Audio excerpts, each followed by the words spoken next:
Gianna Aishaya po ang kanyang pangalan. So, i-interviewin ko po siya today dahil uuwi na sila sa kanilang bahay. So, tatanong ko sa kanya kung anong nararamdaman niya, anong nafe-feel niya na uuwi na siya sa kanila. So, ano yung nafe-feel mo ngayon na uuwi ka na sa iyong bahay at dun ka na titira at doon ay hindi malamig, walang aircon doon. So, anong nafe-feel mo ngayon, baby Kia? Nauuwi ka na sa inyo. Nasasad ka ba? Nakakaramdam ka ba ng sadness? Oy, huwag kang masad. Okay lang yan. Dadalawin ka na lang namin doon, no?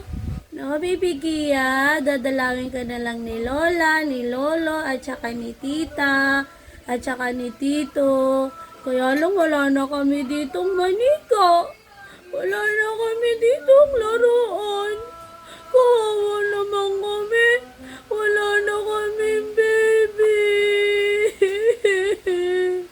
Wala na kaming baby Gia dito kasi uuwi ka na. Pero okay lang yan kung uuwi ka na sa bahay nyo para matuto ka maghugas ng plato doon. Tutulungan mo yung mami mo. Lipo ka na. Hindi ko ka na daw, baby. Ano ka na? Bye-bye, baby. Bye-bye ka na.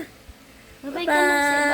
Bye. Say bye-bye. Bye-bye. Bye-bye. Ganito magtakip. Ay, sorry, baby. Ganito takpan mo.